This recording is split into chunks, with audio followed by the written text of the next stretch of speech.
قەیرانی غاز لە سلێمانی بەرەو کۆتایی دەچێت و لیژنەکانی قایمقامەتیش دڵنیایی دەدەنە هاوڵاتیان ڕۆژ لە دوای ڕۆژ بەرەمێنانی غازی ماڵان زیاتر دەبێت و ئۆتۆمبیلەکان وەکو پێشوو لە گەڕەکەکاندا دەگەڕێن بۆیە پێویست ناکات خەڵکی نیگەران بن و سەرە بگرن. باز بەخوا ئەمڕۆ زۆر باش بووە. دوێنێ هەفتا دووتەنیمان هەبووە، ئەمڕۆ 230 دووتەنیمان هەبووە. بەیانی لەوانێ ئومێد دەکەم ئینشاءالله 40-50 زیای کردووە. لە 150 زیای کردووە، هەفتا تا ئەوە 3 ئەوەی زیای کردووە. بەڵام بەیانی 2 ئەوە زیاتر کاکە ئینشاءالله. ئەمڕۆ 7 کارگەمانە بووە. بەیانی 14 15 کارگەمانی شەکە. 2 ئەوە نابی ئینشاءالله. کە ئینشاءالله وای لێ هاوڵاتی ئاواسەرە نەبێت. ئەم خەڵکە بەخوا حەز لەگەڵ ڕێز و حرمەتم بۆیان نابووە باتنایە بۆێرە. چونکە هەموو گەڕەکان غازی بۆ چووە.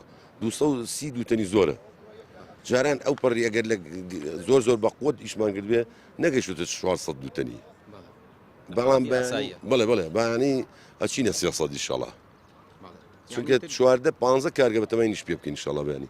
یعنی ئینشاءالله سبەی دووسبەی بە تەواوی ئاسایی بێتەوە. بەڵێ خۆی پێش 2-3 ڕۆژ تەنها 2 کارگەمانەوە ئیشی کردووە.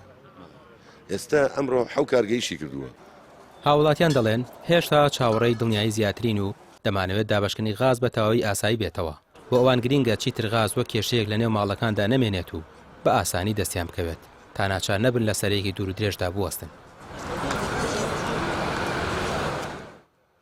حەوازدار کەوتووە. ئەی تەواو بوو دیسان هاتیتەوە بۆ یان چی؟ وەڵاهی سەن بۆ ماڵەوە نەمان ماوە من خۆم نانەوەم پێشتر بۆ نانەوەکان کڕیمە 27 وەڵاهی ڕاستە چەندە کۆڵانەکان گەڕێ بەرناکەوێت تارێکەین بۆ 100 ماڵ دەچۆ خۆی 50 قازی بێ بەرێکەوێت.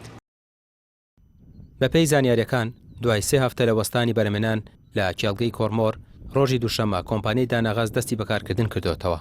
ڕۆژانە چەندین تانکەری غازی شل بۆ پارێزگای سلێمانی دەنێردرێت و بڕیارە ئەم شەویش بەشێک لە تەنکەرەکان بگەنە پارێزگای هەولێر.